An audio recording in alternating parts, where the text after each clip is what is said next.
Good morning mga kabro, mga karels. Dito naman ako sa garden ko. I-update ng po sa yung talong ko, may bunga na. Sa awa ng Diyos at sa Panginoon. Ang salamat na namumunga na sila at may namulaklak na din. Ito na yun sila. Yan, may bulaklak na. Yan, may bunga na oh. Yan.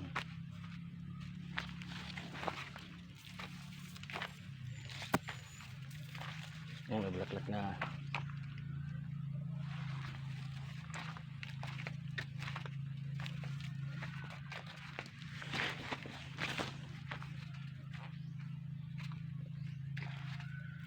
Yan.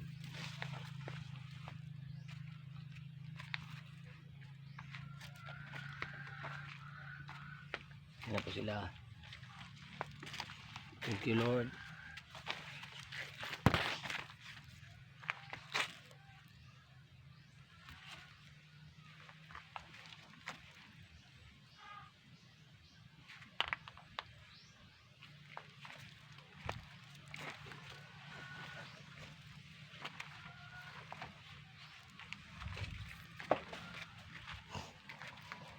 Yung palihan natin walang bunga.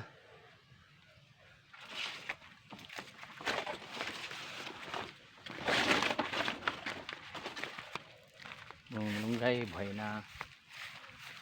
Yung nalala nyo ba yung yung unang vlog ko na may parang gabi na malaking dahon? Ito na yung area. Tinaniman ko ng kamuting kahoy. Yan. At yung saging natin, okay na, maganda yung tubo. Malapit na silang mamunga. Ito. At yung sili natin, ang sili din, may bunga na. Yan. Tatlong puno. At may tatanim pa ako, nagsidling pa ako. Maliit pa lang sila, hindi pa gaanong aktibo o i-transfer natin. Yan po yung saging na pinapakita ko sa inyo. Malaki na sila, malapit ang mamunga. Yan. Sa kabila namang talong ko, ito din sila oh. May bulaklak na din. May maliit na bunga. Yan.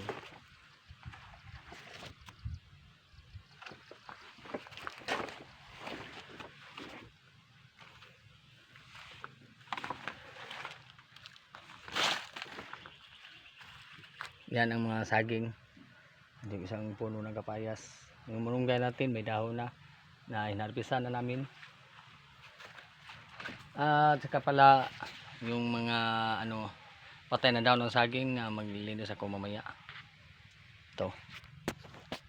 Marami-rami ng mga patay na dahon ng saging. Kapag yung saging kasi kukuhanin mo yung patay na dahon, ganito na siya oh. Yelo na ang dito. Bawal kasi yung green pa kasi yung saging natin magtatampo din sila para rin isang tao. Kapag pinutol mo na hindi pa siyang hinog ang tawag diyan, yung yelo na. Yung paka niya o palwa. Kapag kukunin mo sila na hindi pa hinog, hindi sila mamumunga. Parang mangluod, magtatampo din para isang tao din.